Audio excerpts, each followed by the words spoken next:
Welcome, everyone, and thanks for being here with us. In today's session, we'll explore seeking solutions for sustainable energy and technology to power a resilient economy with perspectives from a panel of industry experts. Before we get started, just a few housekeeping notes. All attendees are in listen-only mode. If you have questions at any point, please feel free to send them through the Q&A feature at the bottom of your screen. We'll aim to cover as many as possible during the Q&A portion at the end. This session is being recorded, and both the recording and slide deck will be available afterward on the Engine Technology Forum's website. With that, I'm happy to kick things off by introducing our first speaker, Alan Schaefer, Executive Director of the Engine Technology Forum. Alan? Thank you, Josie. Welcome, everyone, to our session today. Looking at our registration list, we have a mix of federal and state industry leaders, analysts, and others joining us. So thank you very much for your time. The Engine Technology Forum represents the leaders in advanced engines, technology, and fuels, and our mission is education and outreach. We appreciate your taking the time today to join us, and we'd like to thank all of our member companies listed on this screen for making today's session possible. As we see it, internal combustion engines are a key part of our future, thanks to the reductions in emissions, their increasing efficiency, and their ability to use sustainable and renewable fuels. Key sectors of the global economy today rely substantially on vehicles powered by some kind of internal combustion engine. These can be highway vehicles, off-road machines and equipment, power generators, pumps, a whole range of different kinds of technology that power the different sectors of our economy today. We envision a future where advanced engines using traditional oil and gas fuels as well as renewable fuels and some new fuels like hydrogen compete and coexist along with battery and electric power. Today, we are straddling two worlds. Internal combustion engines are uniquely situated in between both, able to leverage the assets of a reduced carbon future through low carbon fuels and our abundant fossil-based energy here in the US and beyond. Today's session, we're going to explore a whole range of different areas here. We're going to talk a little bit about the state of the global energy policy, and particularly the US policy on energy, how that's changed, what it means. We're also going to probe this question about whether or not our new paradigm, energy realism, is an either-or choice with decarbonization. We'll get into which fuels and technologies we think might be the most important in the next decade and beyond, and think about the future for federal and state leadership on energy environmental policy. And we'll also want to hear from you. So please post your questions in the Q&A feature of the program here as we go along. To get things started, we have a warm-up exercise this morning with a poll. The poll should appear on your screen now for the next 30 seconds or so. And the question is a pretty simple one. Which of the following is your greatest concern about energy policy today?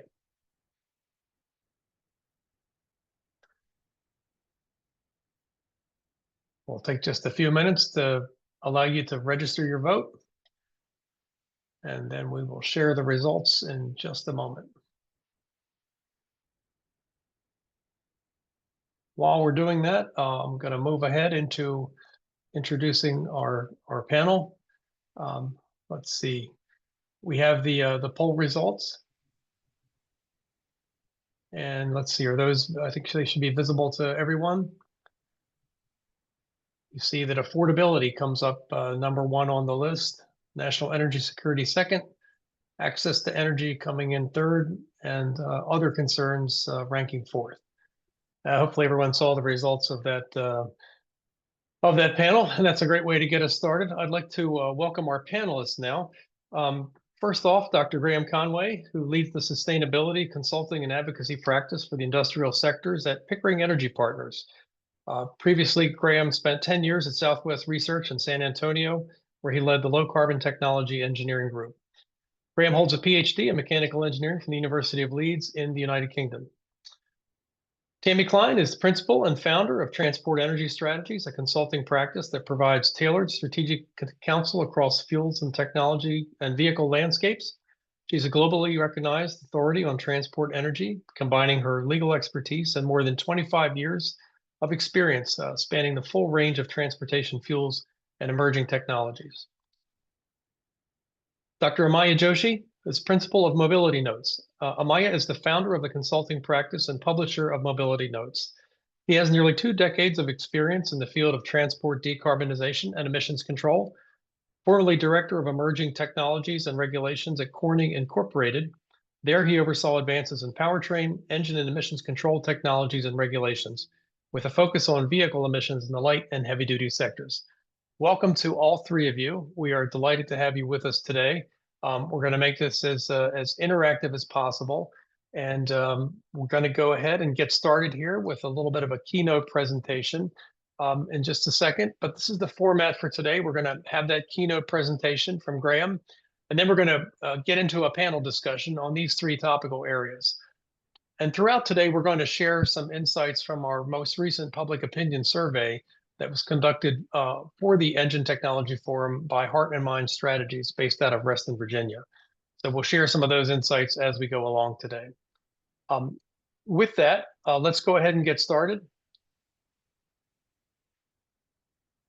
And I'd like to just introduce Graham Conway from Pickering Energy Partners. And Graham, you are good to go. Thank you for joining us. Yeah, thanks, Alan, and welcome everyone. I'm just share my screen here.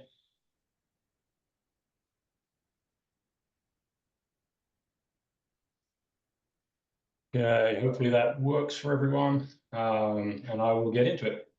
So yes, as I was introduced earlier, I'm Graham Conway. I work at Pickering Energy Partners. Pickering Energy Partners are a, I guess, financial services company based out of Houston, Texas, mainly working in the energy sector. So we do public equity, private equity, investment banking, research.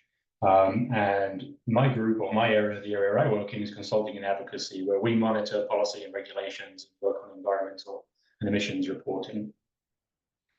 As a financial company, I do have to start off with some disclaimers. Should my slides choose to advance? Okay, here we go. So the disclosure, basically, anything I say should not be taken as financial advice. That's the professional guidance here. On a personal level, don't take anything I ever say as financial advice. You'll be better off. So jumping into the meat of the presentation, we're going to talk about what's happening in the White House, what's happening with policy, what's happening with power today, and how it affects the transportation sectors. So the current US perspectives, as I see them, I think reading the quote from Energy Secretary Chris Wright on the right-hand side there from the DOE report that came out earlier in the summer, I think this sums up the position very, very clearly. And it says, climate change is real and it deserves attention, but it is not the greatest threat facing humanity. That distinction belongs to global energy poverty. So basically it is saying, we're not saying climate change isn't real, but there's bigger things to worry about. And that is what we are going to write policy, and that is what we are going to move towards over the course of this current administration. And so there are bigger things to worry about. What might be bigger than climate change, you might say? Well, the one thing that is at the top of the minds of a lot of people in government right now is data centers, generative AI, and winning that race, whatever that race might look like. I don't think the finish line is very well defined for the AI race, but it is very much like the nuclear arms race, where it's just make sure you are bigger, better, faster than your competitors. The potential impacts of AI are pretty significant, especially on the military front. So the ability of the military to incorporate artificial intelligence, be better at recognizing strategic movements, be better at planning strategic movements, and being better at deployment of resources is a significant thing that must be addressed and can be addressed and can be improved upon by artificial intelligence. And so artificial intelligence is a very, very important factor for the government right now, staying ahead of our competitors, namely China and other viewed as hostile nations, making sure they do not win the race. To win the AI race, you need data centers. Who else needs data centers? Well, the commercial sectors need data centers. The technology sectors need data centers right now. The Mag 7, so the S&P top 7 or 8 companies control about 1/3 of the market cap of the entire S&P 500. They are all very heavily in on data centers. And so you now have government and commercial all with a very, very similar top priority that is getting more data into the ground as quickly as possible. That requires energy, that requires electricity. On the left-hand side here, we can see a graph that just shows the electricity generation in the US over the last 30-ish years. And what we can see is for a period between 2000 and 2015, it was pretty much flat. We're now seeing a growth in the electricity generation requirement, partly due to electrification of the transportation fleet, electrification of industry, but now a bigger increase being predicted just due to the amount of data centers that are being put in the ground. We can talk about whether it's a bubble or not in a later date, but right now that is kind of what is happening.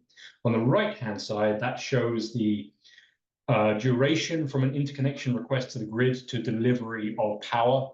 And the average time's gone from about 18 months 20 years ago to close to about 60 months now, the median time from saying, hey, I want power to when do I get power? And right now, about 75% of the interconnection requests are being withdrawn before that commercial deployment. And a lot of that is due to not having proper financing, not having that proper access to capital in place. The transportation sector is not as strong as the technology sector. The technology sector, the Metas, the Amazons, the Googles, if they say we need power, and here is proof of our access to capital to do that, that is a lot stronger than some of the transportation sector affiliates who are reliant upon federal funding to make things happen. And so the reality of things is, as we move forward, is there is competition for access to new power, and the transportation sector may not get that access to new electrical power as easily as the technology sector, given that the technology sector has more access to capital, and it also has aligned goals with what the government wants to. However, our competitor, our competitor to the US is China. On the left-hand side there, that's just showing electrical generation by country, sorry. So we've got China, the 27 countries making up the European Union, Russia, and the US.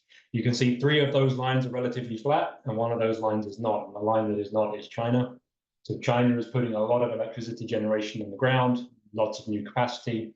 On the right-hand side is the mix or the source mix of where that energy comes from to generate that electricity. And so even though China is a world leader in renewable energy in terms of solar and wind capacity addition, it is also adding coal, and it is adding more coal than most other grids are adding in total every year. And so China is taking the approach of, we need access to energy so we can do data centers, we can have a strong military. We are not going to hamstring ourselves with environmental concerns. We are just going to do it. And so since the last 5 years, since COVID, they've added an extra 2,000 terawatt hours of energy capacity to their grid, which is about 50% of the total US right now. So China is growing at a phenomenal rate, and this is what the current administration are aware of and cognizant of, and this is a bigger threat than climate change in the short term. At the same time, electricity prices are kind of changing what's happening in the landscape. The tech companies traditionally based out in California. California has pretty expensive electricity pricing, and that is driving a lot of business movement across the US in terms of where bricks and mortar are being put in the ground. So the graph on the right-hand side there is a case study. If you look at Meta and their new 5 gigawatt Hyperion AI data center that's going to go into Louisiana. In Louisiana, the electricity cost will be about $4 billion per year, just based on commercial rates. If that was in California, it would be about $10 billion a year. Now, this all assumes it's getting everything from the grid and there's nothing, behind the meter or anything like that. But that shows a significant difference in what we are seeing as a drive outside of California for data center deployment. A lot of it going into Virginia, so it has direct lines and fiber optic cables going straight into the Pentagon. But also at the same time, it's just very expensive to do it elsewhere. And so the affordability, which came out top in the poll, affordability is king to everyone. There have been significant deregulatory steps so far by the current administration, either in process or already fully complete. There's the Congressional Review Act revocation of the Clean Air Act waivers afforded to California so they could set their own emission standards. Those are gone now. Those are currently in court being argued. The CO2 endangerment finding is something the current EPA wishes to repeal. That is currently going through the courts. There's also the Big Beautiful Bill Act that went out earlier in the year. That changed a lot of the funding and federal incentives around new energy technologies like electric vehicles, solar and wind. On the other side of the coin, we have the oil and gas sector, and mainly around deregulation of methane emissions and methane emissions reporting. And this is significant for the oil and gas sector. The previous administration wanted to bring in a lot of regulatory steps to make sure the oil and gas industry was being cognizant of and reporting on emissions they may be producing or waste emissions from, leaking equipment, idle wells, and flaring.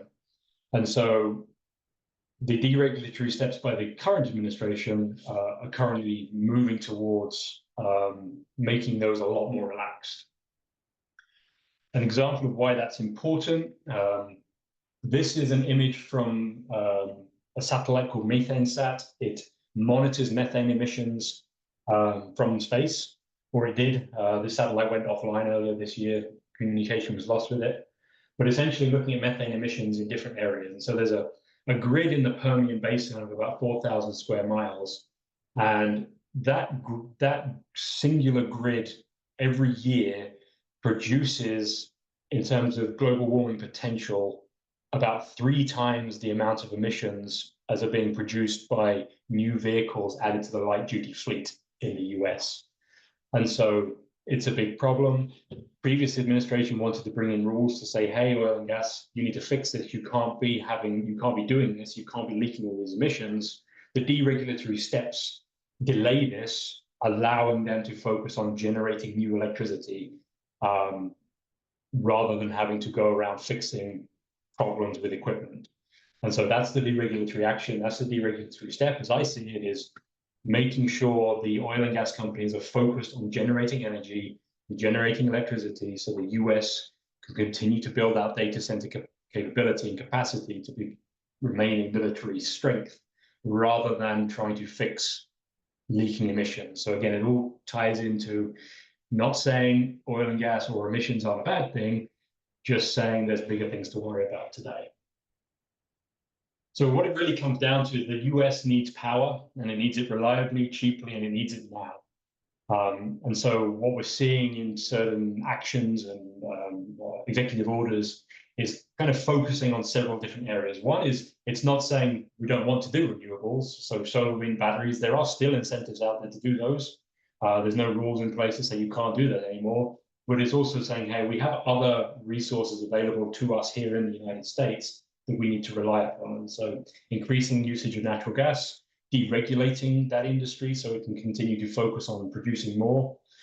Growth of nuclear, which was a bipartisan kind of approach, not solely from the current administration. And then also looking at internal combustion engines. And I put this in here because internal combustion engines can be used in microgrids for powering data centers, predominantly as backup rather than prime power, but still a part of the mix.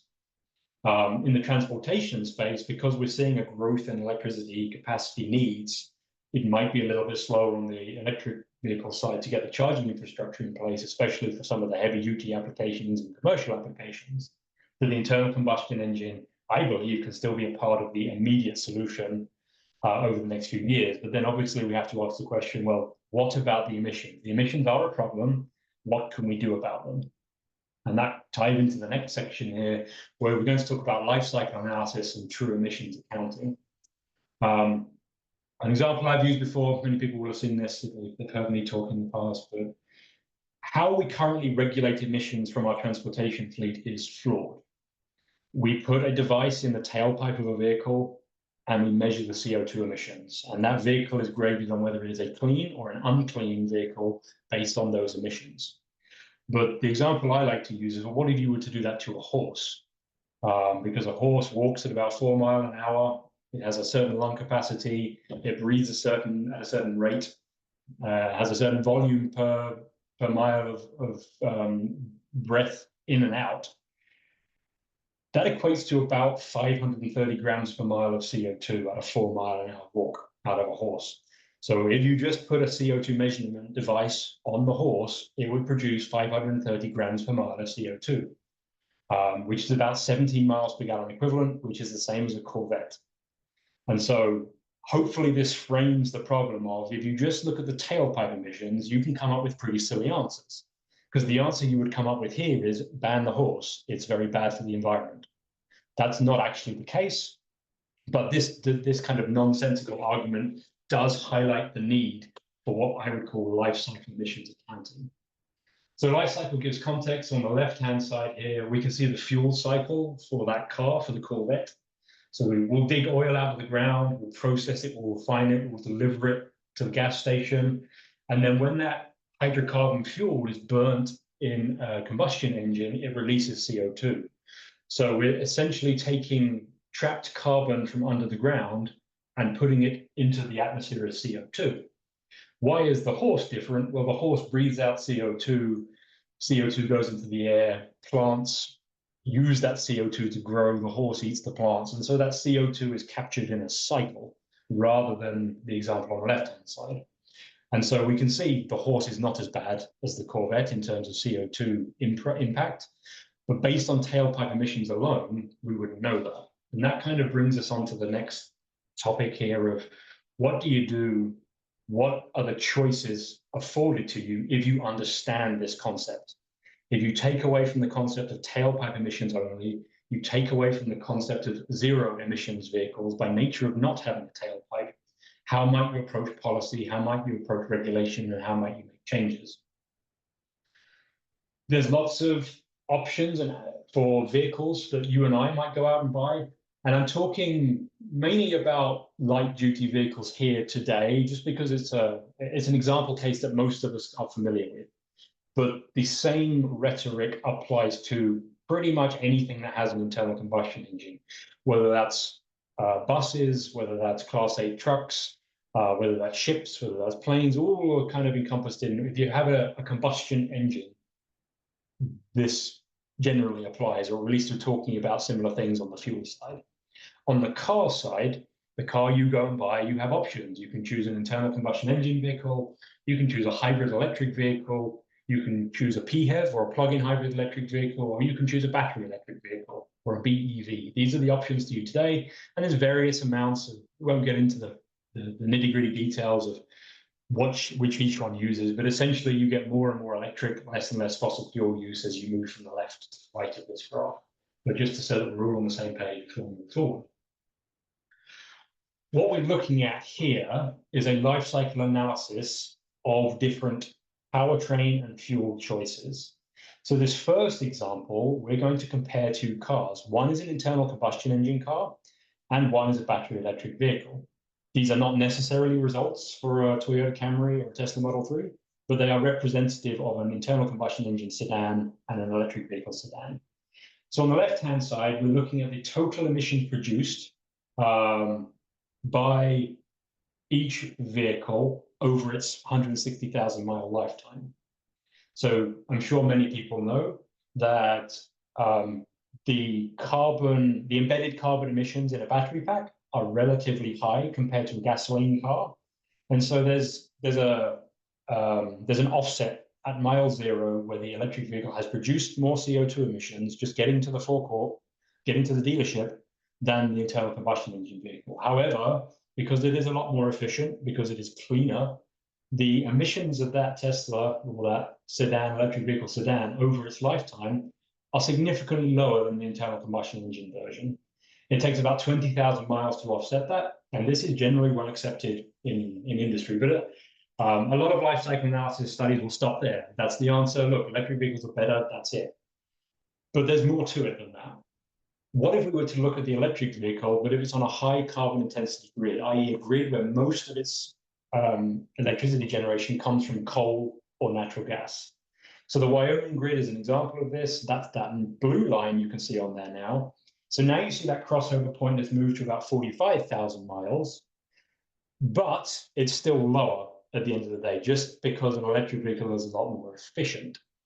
However, what we can see here is now it's a lot closer than it was before, but it's still better. And again, this is where a lot of analysis stops. Some sedans come in a hybrid option. So what if you look at a hybrid option? Well, now things start to get interesting, because now you can see that orange dashed line, that hybrid option is still higher emissions than the battery electric vehicle on the average US grid case, but it is lower than the battery electric vehicle on a high carbon intensity grid. And that's significant. Now we're getting into more of the noise and hopefully highlighting more of the need for this type of analysis methodology. What if we look at some renewable fuels? Well, what if you could power that sedan, that hybrid sedan, on a high ethanol content fuel?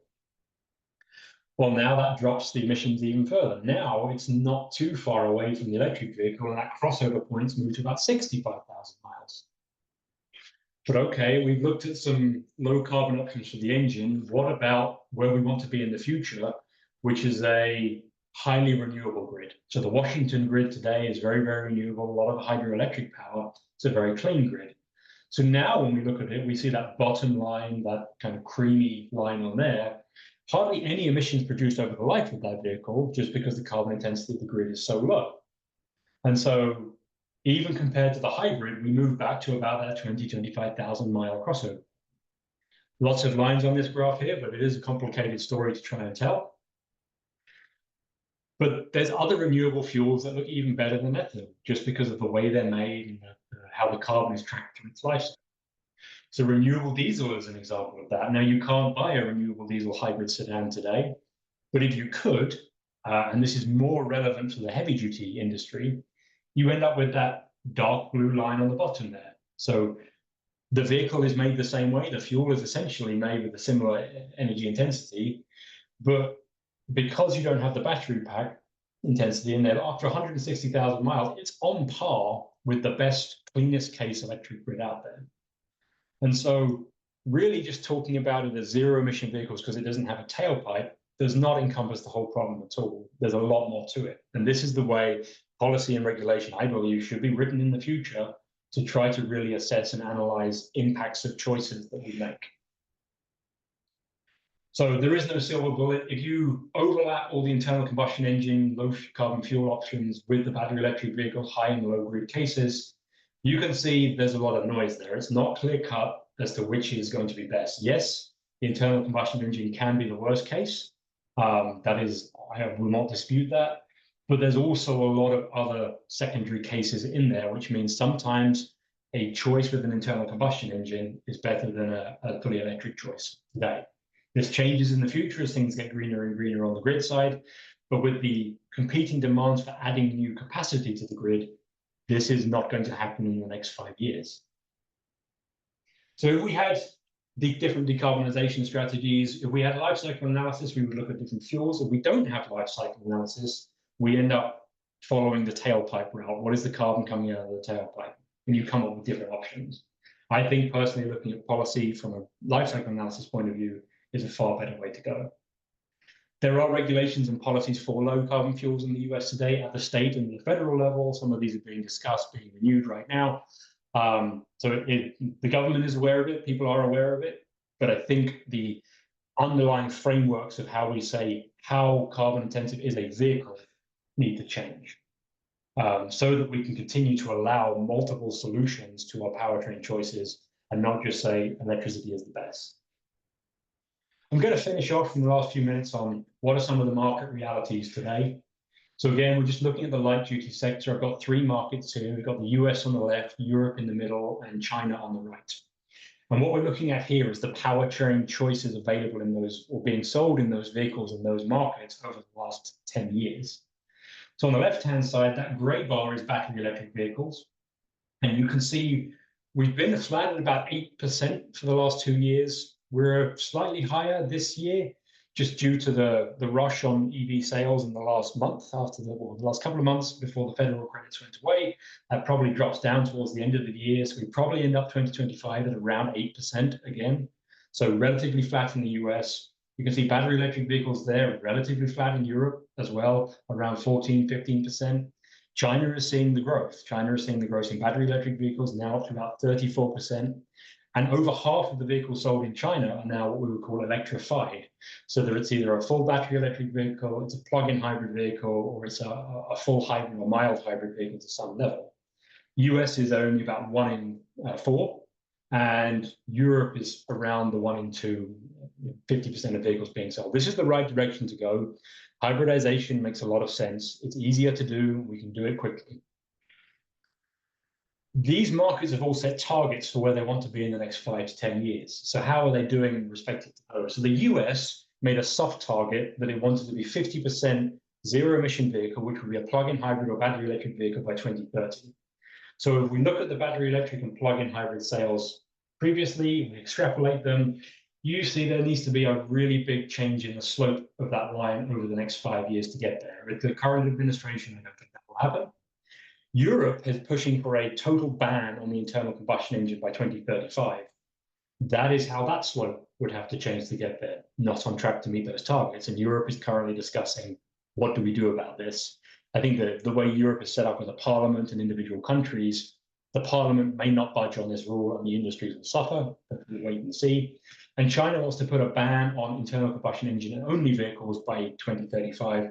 And if you can see the slope there, that is on track to get there, barring any major changes. And so it's very interesting to see how the free market societies on the left-hand side there are struggling compared to China. Last couple of slides here, just to finish off. If you look at the share of vehicles being sold in the US, or sorry, globally, if you exclude China, see on the previous slide, we can see the impact China has. But if you look at the rest of the world, excluding China, this is how the share of vehicles has changed over the last 5 years. So, and this is vehicles sold with an internal combustion engine. So that's an internal combustion engine, hybrid or plug-in hybrid, because they all still have an internal combustion engine. So around 91, 92% of vehicles still being sold today still have an internal combustion engine in the light-duty passenger car market, which is the easiest to convert to battery electric vehicles. So this is all to say the internal combustion engine will be around for a long time. We should continue to worry about it. We should continue to invest in it. And we should continue to make it cleaner and reduce our CO2 emissions by looking at alternative fuels. So just to finish off there, the US needs power. It needs it reliably, cheaply, and it needs it now. The internal combustion engine is a big part of that, but only if we look at policies that consider life cycle accounting and low carbon fuels as part of that roadmap. About a minute over there, but this is the final slide. My email is on the bottom left-hand side there. If you have any questions, comments, or want me to go through this presentation, please reach out to me. At that point, I'll stop sharing and I'll pass it back over to the team. Thank you, Graham. That was a great way to get us started. Lots of material there to unpack. Let me get our presentation back up, and we will continue on here. I think I'd like to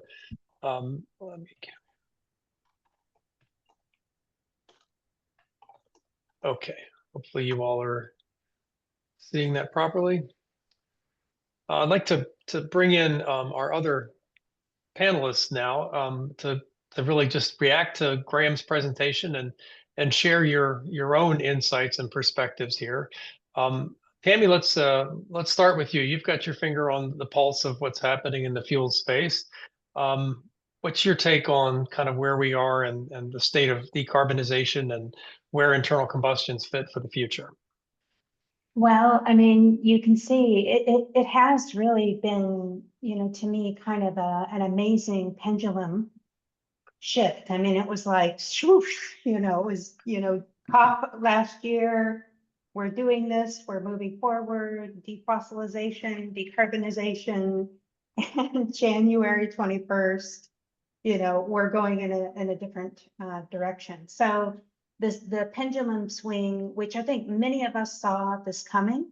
I don't think that I saw it coming as swiftly and as head-turningly as it has happened.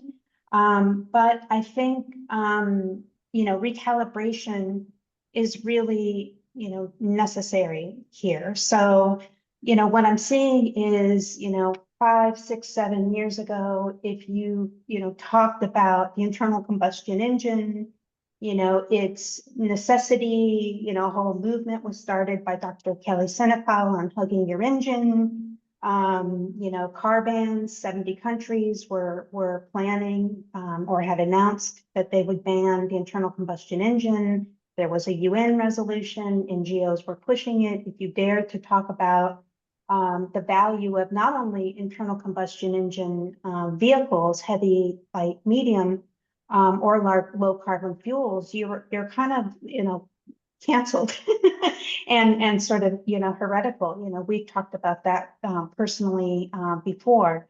But I think what we're seeing is, sort of a realignment around, the one group that all of these other groups kind of forgot, and that's the consumer.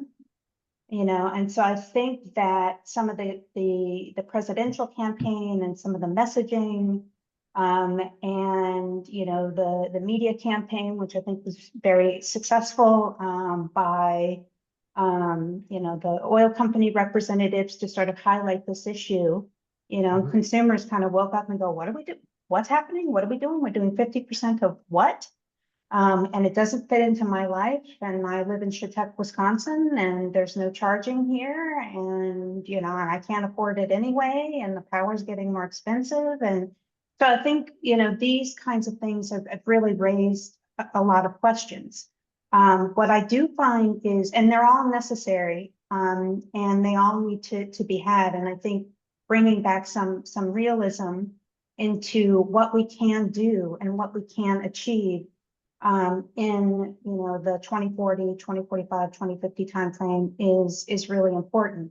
But I do want to note that, from what I see on the renewable side and the oil side is, I think there's a myth, as always people are not, they're just, the fossil interests are doing the fossil interest thing. But I think what's interesting is if you look at what's really happening, you do see companies moving forward on low carbon fuel investments, significant here in this country and abroad. You see them moving forward with massive carbon capture and storage projects. You see them moving forward with, biomethane. Several oil companies have significant interests in ethanol. And there's a lot of investment, I think, going on in, blue hydrogen. So I think, the regulatory apparatus and sort of, curtailing that back into what we can do and achieve is important. But I do want to note there's a lot of forward movement as well. And I don't know that it's been really focused on or reported on. And I think it's important to note. Absolutely. I couldn't agree more. I think the more we know and understand about how industry is moving forward and really continuing to pick up the mantle here on things like reducing emissions is critical. Amaya, I wanted to turn to you, and you're extremely well traveled. You're got your finger on the pulse of what's happening in emissions and global policy here. What's your take on where we are at this moment? And is decarbonization a topic that we can't talk about anymore? Are we still going to talk about it in different ways, or what do you see?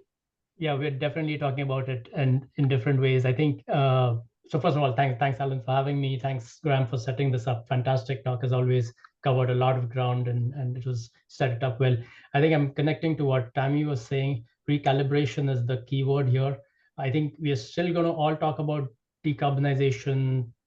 Everywhere I go, I talk to a lot of government agencies, OEMs, suppliers, and I think everyone is very well aware that decarbonization in some way, shape, or form, whether it is from a climate perspective or from a energy independence perspective, all of that, we are still going to talk about it. But yes, it's certainly shifting. I think one of the main realizations, I think, in this past few months or couple of years is clearly that this experiment of let's have an internal combustion engine ban is not working out well, right? And so like when I was in India recently, I had a slide with the title that India is not Europe. I just wanted to make it extremely clear that please do not follow this model of we are going to have a set date for a phase out of internal combustion engines and then not clean up the existing engines only to find 5 years later that oops, we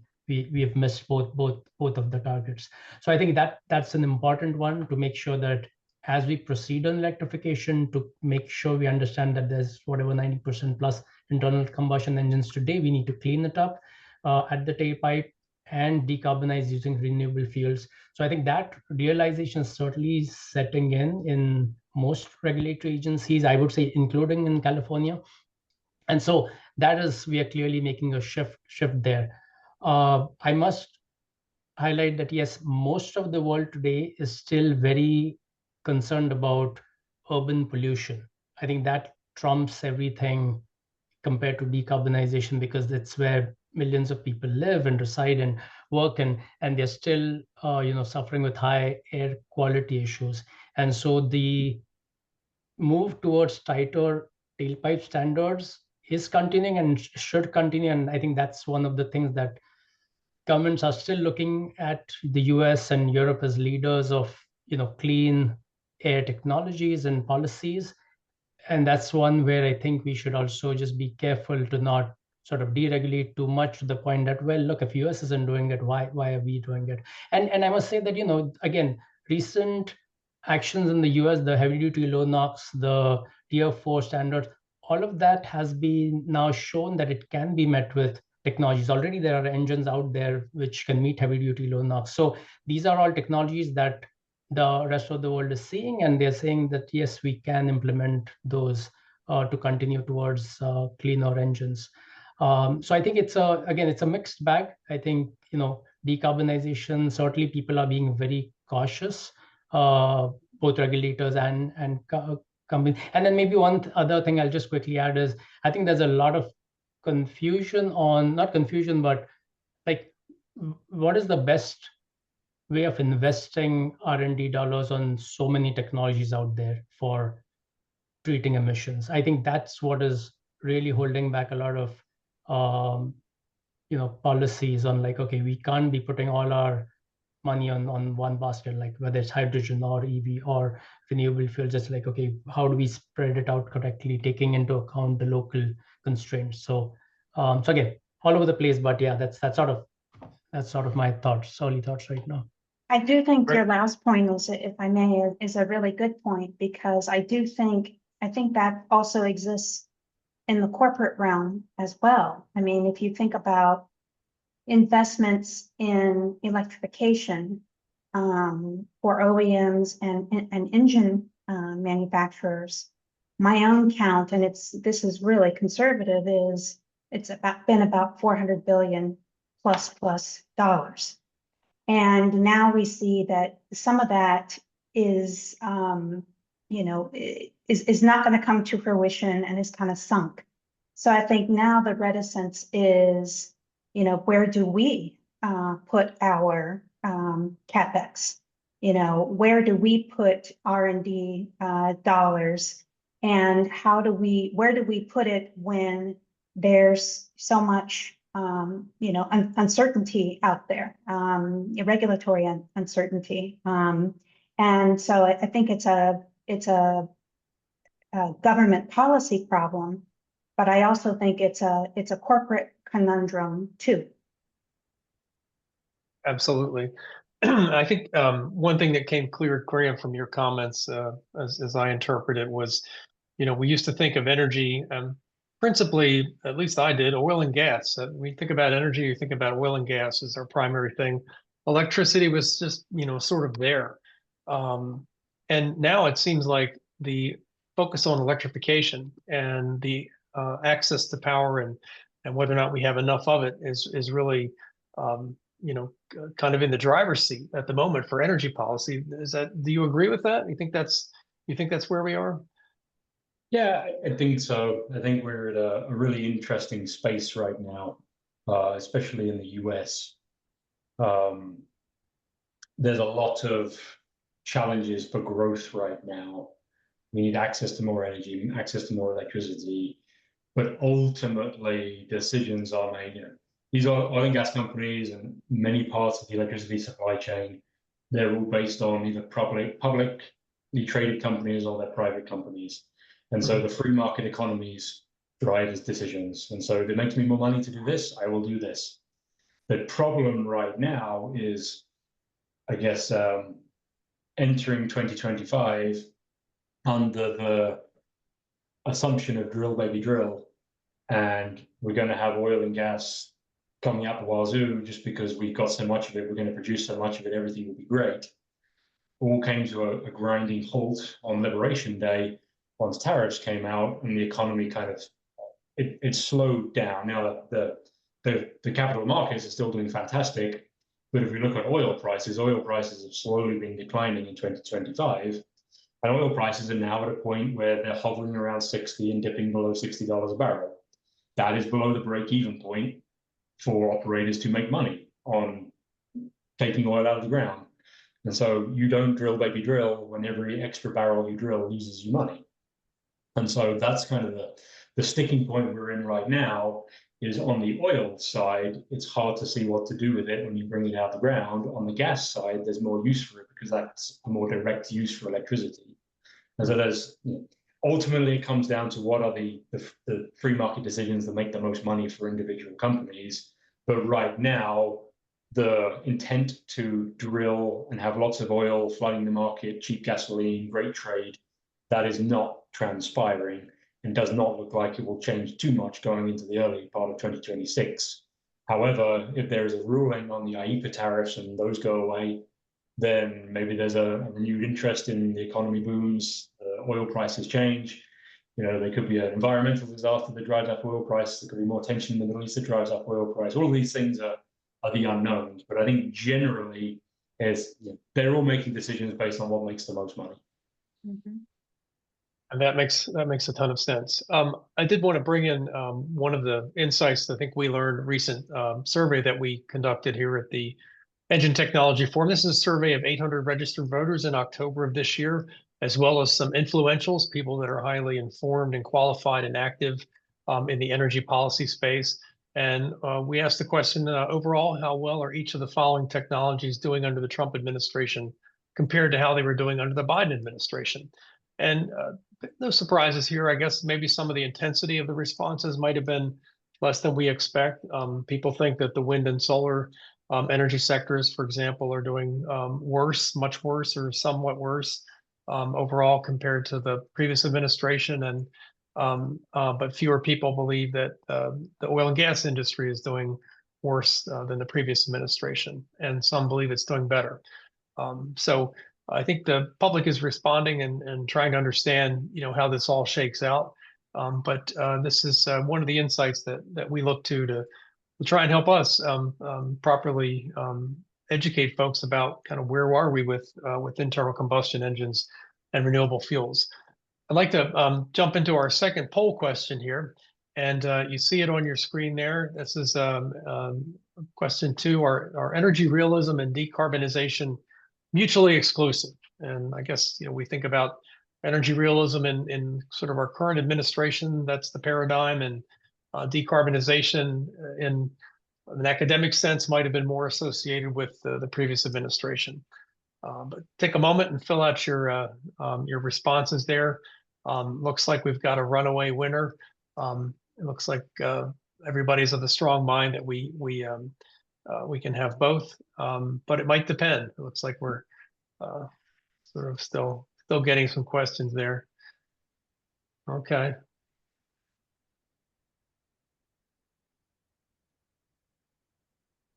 Very good. Well, this is I think folks are of the mind optimistic that we can have both decarbonization and unleashing American energy. And maybe others are not so sure about that yet, and it depends on how we go forward. So just a reminder to go ahead and put your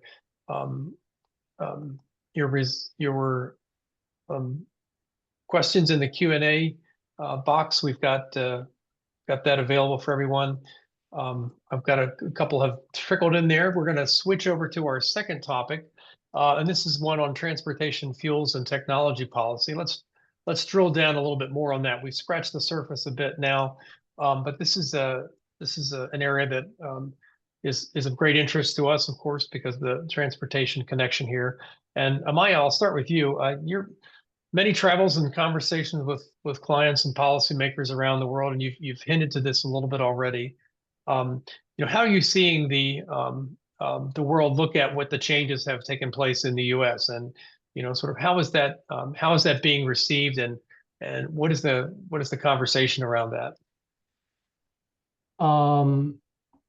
Yeah, so I mean, I think everyone is observing very carefully. I mean, all of these recent developments that have happened in the US, there's a lot of I guess consternation. There's a lot of curiosity on like how is this all going to be managed in a short time. Like I think I'm specifically talking about the regs that are coming up with the Model Year 27 standards, and typically there are fairly long lead times given to the industry to prepare for these regulations. And now we're seeing, we're already end of 25 and we still don't have clarity on some of the regulations. So that is definitely a source of concern. And I mean, I'm talking about the global OEMs who have to strategize across the world. So there is that aspect. I mean, I know some of you must have seen there was a announcement recently 2 days ago that EPA 27 heavy duty standards will still continue, low NOx with the same timing, but maybe adjusted. So again, we still don't know the exact regulations and we are only 1 year away. So there is that part. There's clearly on the decarbonization front, a lot of, I would say, countries are observing carefully and saying again, yes, if Europe is not is raising the red flag on its targets, CO2 targets, and then US is also pulling back and saying, these GHG standards are effectively EV enforcing, and therefore we are going to dilute them because EVs are not panning out as quickly as we thought they would. That is certainly a watch out for, especially the emerging economies, right? Mm-hmm. Now, of course, we need to mention China in this, right? Which is the other bookend, which has shown that yes, it can do whatever it sets its eyes onto, and so there is that as well. But then on that front, there's also a lot of concern on China being the big sort of player, which is holding on to all of the critical minerals and supply chain. And so for other countries, it's also a question of how do we make sure that we have access to all of the materials needed to make any energy transition. So lots of moving pieces, but yes, they are clearly looking at the US as one place which has gone through this pendulum swing, and they don't want it to happen in their own regions. Absolutely. I'd like to, sort of get into this question a little bit about, how do we see American energy today? I think one of the things that we were pleasantly surprised about when President Trump articulated this unleashing American energy paradigm earlier this year with Secretary Wright, that it was not only about leveraging the oil and gas assets that we have, but it was also to boost the renewable fuel sector. And Tammy, I'd be curious what your take on how that's going is. I think I know the answer in my mind on that a little bit, but where do you see that shaking out?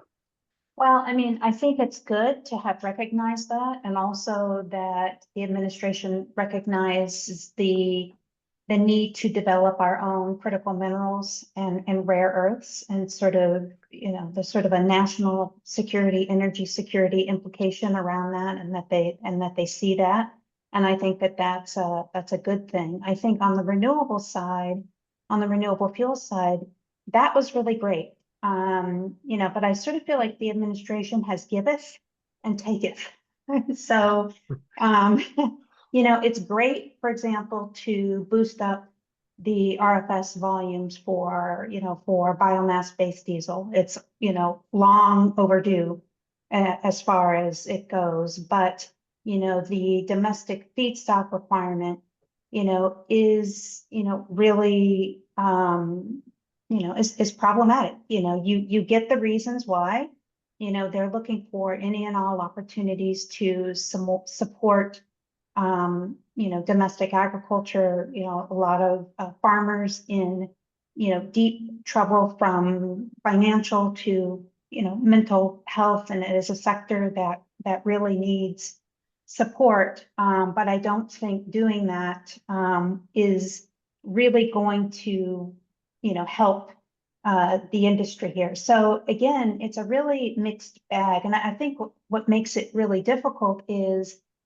generally, an administration comes in, you get a feel for where they are on, the issues. Biden, super green, you knew, kind of what was going to come down the pike.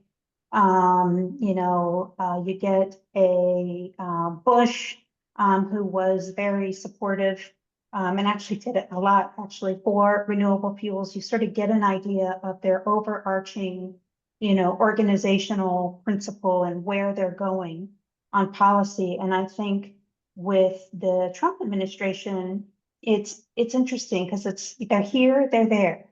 We're tariffing, we're not tariffing. We're doing this, now we're doing that. And it makes it very difficult for companies, including those in the renewable space, to plan. So I think for the renewable side, there's some great pieces, but there's some really hard ones as well. And that's one of them with the RFS. Absolutely. Graham, I wanted to ask you about what your thoughts were about whether or not the bans on internal combustion engine technology and mandates for EVs, so sort of have both of those things have been major drivers of our global policy on mobility here for the last 5 years they've been building. Do you see that we'll ultimately move away from those kind of extremes and putting these milestones out there that may be too challenging to meet or not? We might not be ready to meet those. Do you think we're going to see those go away? And if you do, then what are we going to replace that with? Yeah, so I guess I'll start off by saying I think it's very important that we are moving to more and more electrified technologies. I think long term that's the right way to go. The problem I have with it is people are just assuming we're going to click our heels together and we'll be there tomorrow. And that's not going to be the case, and there's a huge lost opportunity cost by assuming it will happen quicker than it will. But that being said, you have to set aggressive targets to drive any sort of change. If you don't set a 2035 ICE ban, we don't see the progress we've seen so far. Where the rubber meets the road is going to be sometime around now to the next 5 years, where people actually have to deliver on it. That's where it's going to become a case of, do people really think they can do it based on free market principles, or are we going to have to look at massive incentivization to make it happen? Or are we going to take what is probably the more likely route, is we'll just do some carve-outs. Like, oh, okay, you sold a plug-in hybrid, that's good enough for the next 5 years. Or, okay, if you make sure your factory has solar panels, you can get partial credit, even though you're not selling a battery electric vehicle. So I think where we end up moving realistically is towards some level of carve-outs, just delaying the time frame of when it's still going to happen. But if anything, that makes my original comment even worse, because now you just assume, okay, we're still going to get there. It's just going to, and you've got this, an extra 10, 15, 20 years of a gap in there where we could have made the engine better. We could have made it have a lower CO2 profile. We could have used better fuels, and we didn't, because we said we don't need to bother because the engine's not going to be there in a few years. And so there's a balancing act to play there, and it really does need unified policies to, because most automotive companies will sell in multiple markets, and being able to figure out where to attack each market is just too expensive right now. And you can see why the major CEOs of companies are kind of follow the market. Yep, we're going to do electric vehicles, we're going to do all this. And now they have to pivot, and it's not great. It's not a great look for the industry. But again, without set regulations, it's very difficult for them to work on their 7-year product life cycles when the regulations change every 12 years. So A lot to unpack Indeed. there, but yeah. I think one of the things that surprised us this year is the pace of change, and part of that change being many manufacturers, abruptly announcing that they're bringing back their internal combustion engine commitments for another 10 years, or we're introducing hybrids, and it was a rather abrupt set of time frame here earlier in the year, where we really saw a lot of announcements like that. And in retrospect, I mean, hybrids always represented kind of the way to be a populist approach that did better on fuel economy than sort of the basic internal combustion engine. Not as good as an all-electric battery, perhaps, but you could get more people to do it. More technology could be in the field actually reducing fuel consumption, as opposed to waiting to see if a market takes off and lifestyles and other things can be adjusted to accept electrification. We think the hybrid moment that we're having is going to be lasting for a long time, or is this just another pivot, and we'll be back to full electric or full ICE, in 5 years from now? Well, I think I think that this is what's really interesting, is the consumer is driving this, not a tax incentive, not a mandate, not anything. It is their true, choice. And so that's what I think is really, really interesting about all this, is it is to a great large extent, truly consumer driven, as opposed to, maybe some of the other technologies. But I wanted to comment also, if I may, on, are we moving away from extremes? And my view in terms of the policy is no. I think that this administration is trying to provide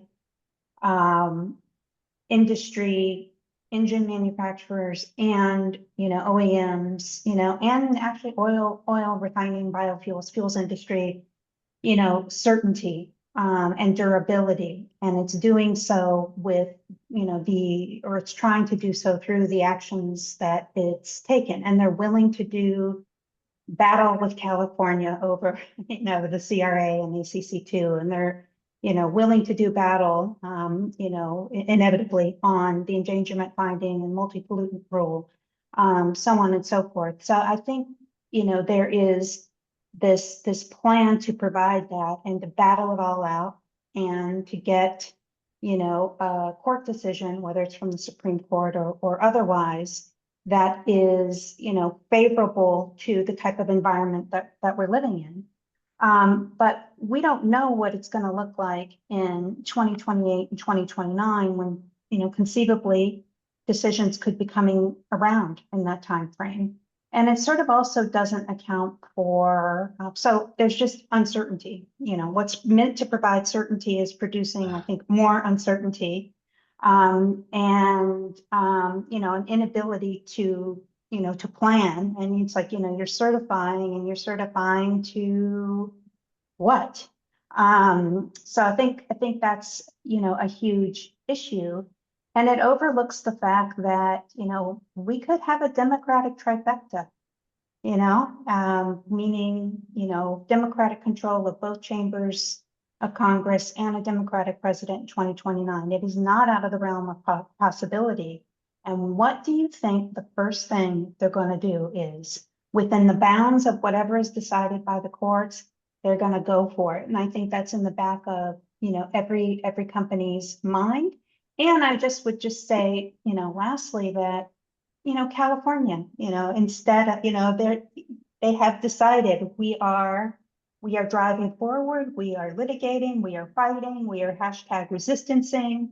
We're going to do everything in our power to, refine and revive, the pieces of our, regulatory framework, ACC2, ACT, within the utter bounds of the law. So I think what's meant to provide more certainty is, I think, in the intervening years, going to provide more uncertainty and volatility. And I think it's something that companies need to, be aware of, and to try and plan around. That is definitely the word of 2025, isn't it? Uncertainty seems to be everywhere all the time. Amaya, what are your thoughts about the hybrid question? Do you think is Yeah, that going to be here to stay? it's certainly here to stay. So in the sense that so I agree with Tammy. It's a consumer driven story.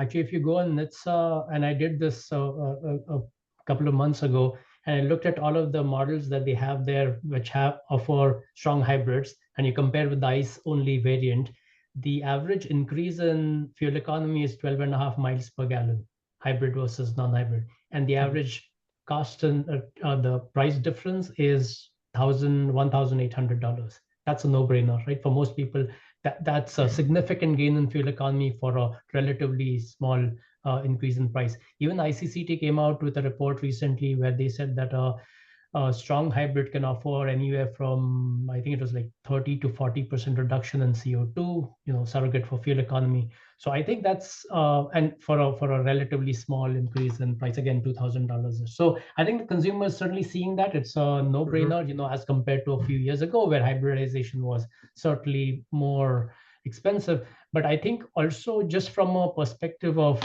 because the technology has matured so much, all new vehicles are now being offered as hybrids, at least as mild hybrids, if not, being offered as full and even plug-in hybrids. So even the number of models available are increasing. So I think there's that sort of arrow where ICE only variants are slowly morphing into hybrids anyway. So in that sense, it's also growing significantly. Absolutely.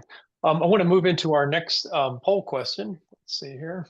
And that is this one here. And which of the following do you most agree with? So basically 3 statements about consumers and government's role in picking fuels and technologies. So take a moment and make your selection there.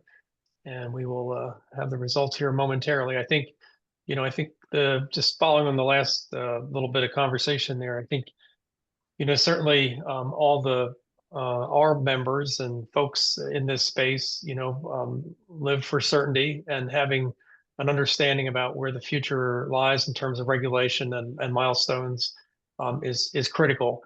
At the same token, I don't think that the companies all are investing in technologies that deliver, lower cost or more higher performing products for their customers, and some of those are going to be electrified, and Right. there's definitely going to be, as much as we don't hear it anymore, but the all of the above strategy feels like one that might make a lot of sense in the not too distant future. And you can see the results of our poll there, and pretty much everybody's on the boat that we need a combination of things: government support and consumer choice for reaching our future.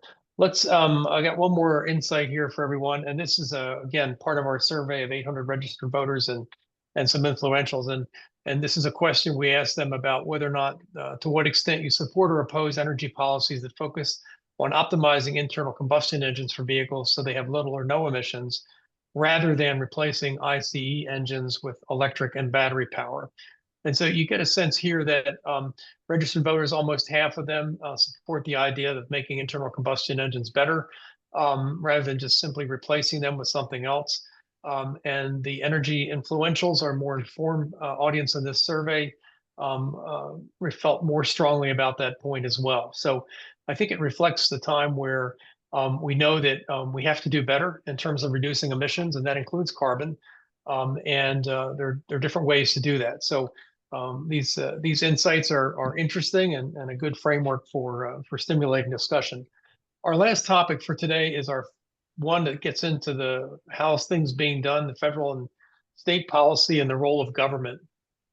And we have and this has been touched on a little bit already, that we are expecting a decision probably by the end of the year regarding the government's endangerment finding and what that might mean. That underpins a lot of the policies that are active today relative to reducing carbon emissions.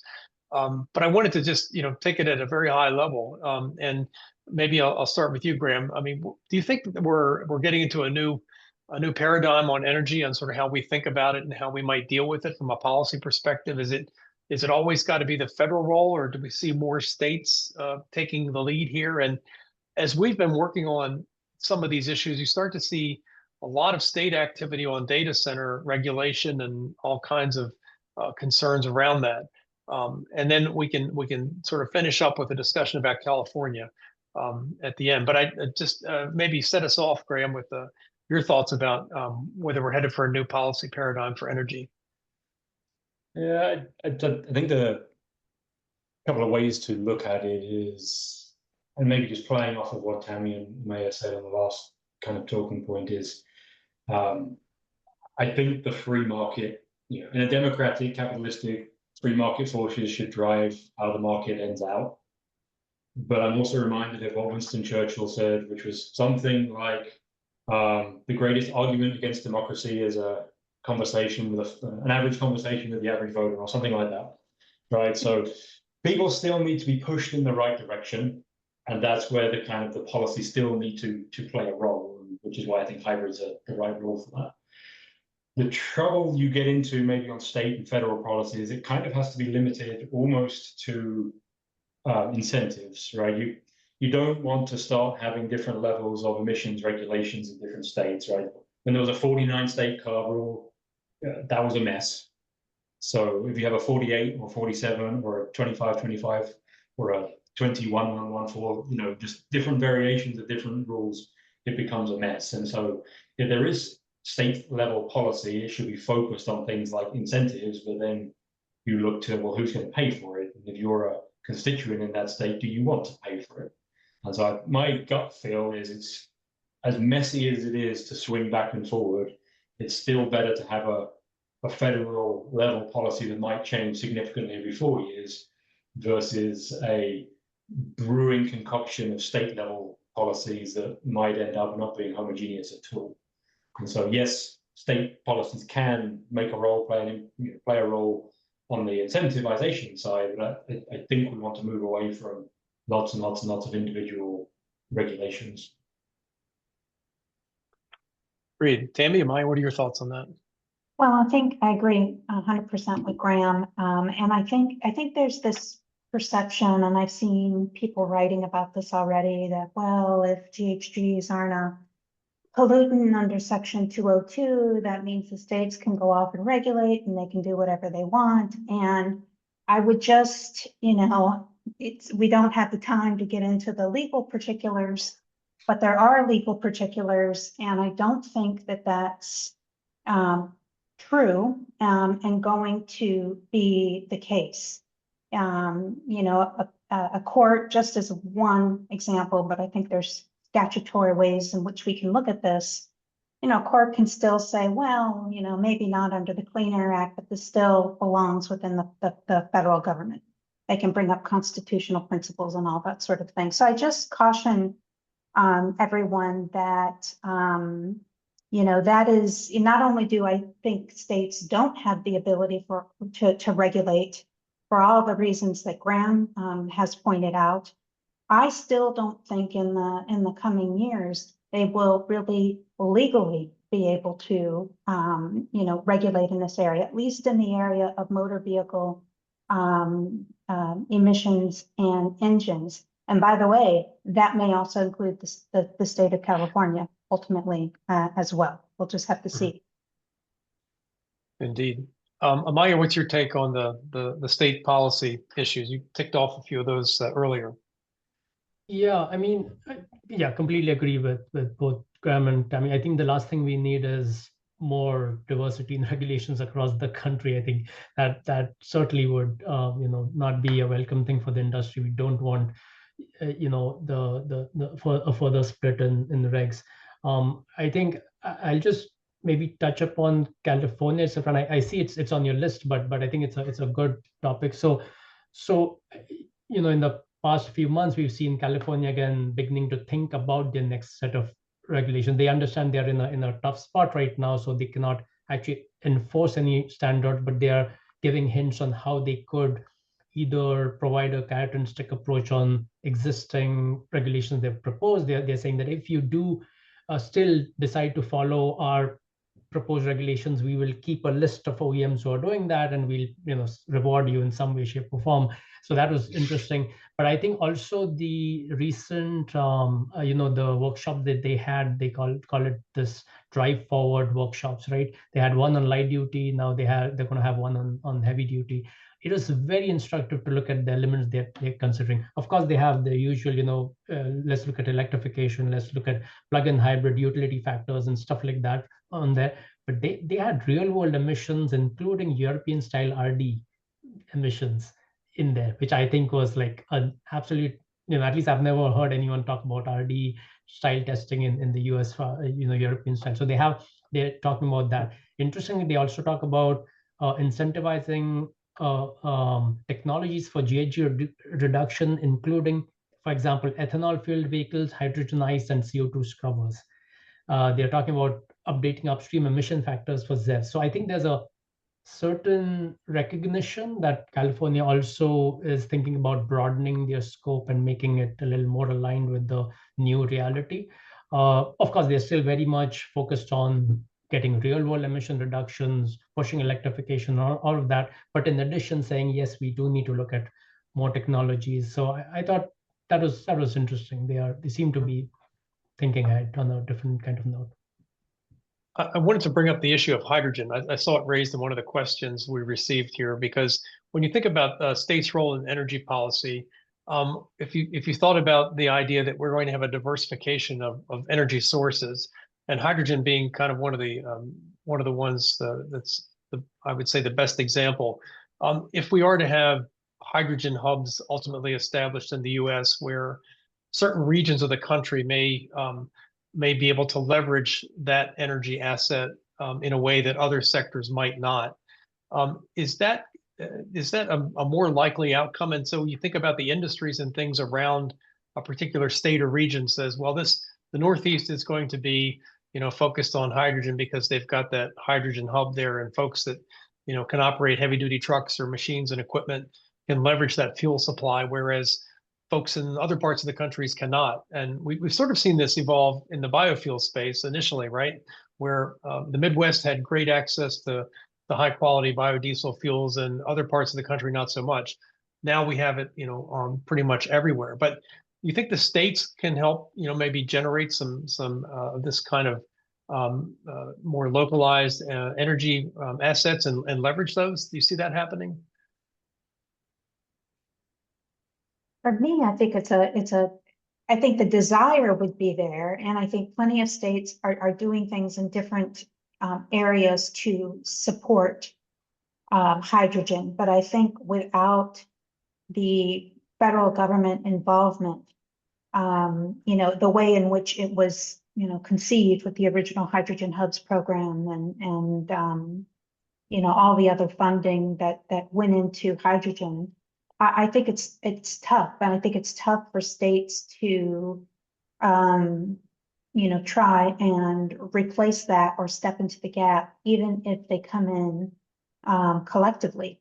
So I think the desire is yes. I think the ability is maybe difficult, but maybe one way in which states would move forward, not just on hydrogen, but on the full range of low carbon fuels, and sort of recognizing the potential limitations, as I wonder if we'll see more states become more interested in passing clean fuel standard legislation. I mean, New York has sort of been on the cusp for a number of years. There've been other states in the Northeast that were interested. So I just wonder if the energies will be channeled into that, where there might be, the opportunity to participate in that program, generate credits, and sort of capture, different types of low carbon fuels, including hydrogen. I could see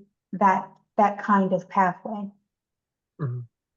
Graham, you've looked at hydrogen, I believe. You want to weigh in on this one? Yeah, I guess hydrogen is a very interesting fuel, energy carrier for, in an internal combustion engine, how quickly it burns, how lean you can run it. the opportunities that provides in the after-treatment system to get extremely low levels of NOx emissions. The problem is it's very expensive. And the problem working against hydrogen in the US is diesel is very cheap. Right? So in Europe, where diesel price is 2x, hydrogen looks a little bit more, let's look at it. In the US, diesel is so cheap, hydrogen is so expensive, your options are make a more efficient unit or bring the cost down. Unfortunately, you have to go from a 40 to 45% thermally efficient engine to a 250% thermally efficient engine to bring the cost down so it's cheaper than diesel. That's not going to happen, right? It's impossible. So you have to bring that cost down. It's not impossible to bring the cost down to the $4 or $5 per kilogram, but you need a very unique set of circumstances. You need a solar field, a large body of water, and an electrolyzer that somebody has magically paid for the capex of. And then on the OPEX side, you can probably generate hydrogen at an affordable level and distribute it. And the fuel cells are ready, the engines are ready nominally to do it. It's the cost of the fuel. It's not impossible to bring it down, but it's going to require incentives and somebody's going to have to pay for a bunch of equipment to make it work. And I think you'll see hydrogen as a part of the solution, but it's not going to be a competition for fuel cells and BEVs for the light duty sector. Definitely not. Sure. I mean, I just to add quickly, I mean, yeah, so hydrogen, it is a cost of fuel story. I mean, really, it's way too expensive right now. We have to get the cost down. There's a lot of work being done and can be done to bring the cost down, but clearly right now that's a major barrier, and it's the chicken and egg problem of, again, having the fuel ready. But the engines are clearly ready, but there'll be more uptake from customers only when you have an infrastructure. I mean, I was at the SA Comvec earlier this year, and most people on the stage, executives, are saying, being very cautious about hydrogen, just from that perspective of it being ready for the market, and then also having so many options to work with: 350 bar, 700 bar, liquid hydrogen, fuel cells. So in addition to, comparing it with other technologies, like advanced ICs and renewable fuels and, all of that. Plus now within hydrogen, you have these 4 different variants. So they're like, again, scratching that, saying, how much do we invest in this when we haven't converged to one solution? So I think that has to happen quickly. Absolutely. Okay, well, we're up against the clock here a bit.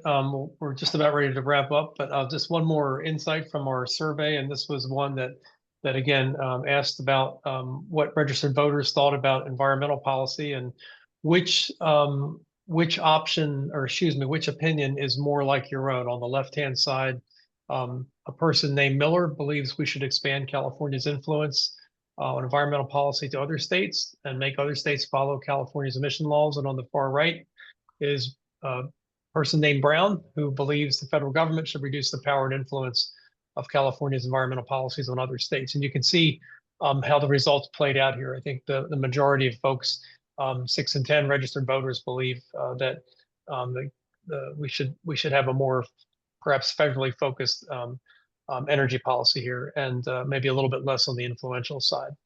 So I want to have a few minutes just to quickly get to a couple of questions. I think one of the ones that comes up good for this group, can you speak to multinational businesses balancing the considerations of scope 3 and heavy duty decarbonization in the US, and sort of getting at the idea that there are a lot of motivations for reducing carbon. Federal policy is one of them, but there's other drivers here for public companies. Graham, I know you do a lot of work in this space with Pickering. Can you give us any insight on what you might be hearing or seeing, without naming names, of course? What's the mindset about the scope 3 emissions reporting? Yeah, I think most views on it are, we will do an ESG report because we have to, because it's now become the norm that we need to do it, and it's the right thing to do. And we're encouraging our clients to continue to monitor, analyze, collect, report their emissions profiles, just because even if the current administration isn't that interested, a future administration may come back and audit you and say, well, how did you do under a deregulated environment? And so it's still very important to consider scope 1, 2, 3 emissions.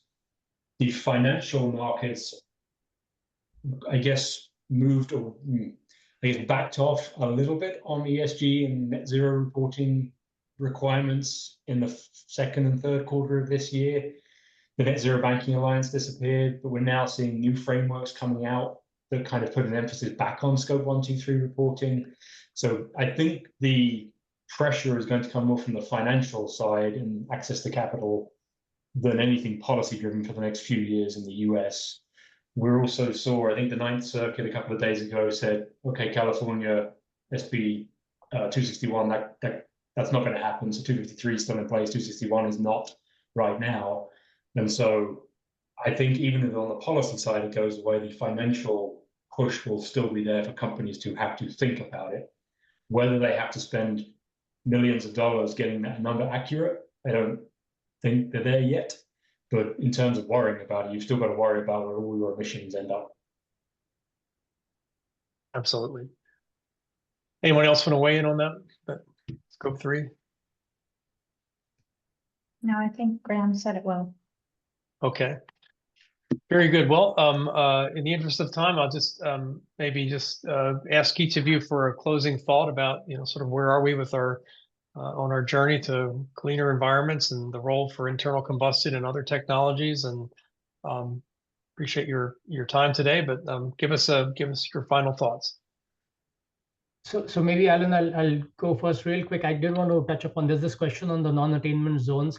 I won't have a good answer, but I did want to point out, for example, New York City is doing congestion pricing, right? So there is this element of some areas are looking at very local measures of how do you tackle pollution if that's where you're staying. So yeah, it is making its way through as well.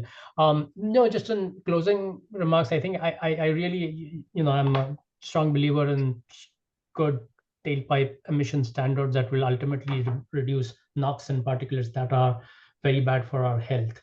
And I think we need to have a clear demarcation of decarbonization and emissions control for health reasons. And I think it's getting all confounded in this discussion on decarbonization. So that's one thing I would still say, that we need to keep pursuing policies that lead to better internal combustion engines, cleaner ones, and we are doing that. The industry is ready. Might as well adopt those, and let not those technologies be thrown out in this whole discussion of moving towards electrification. So just my closing thoughts.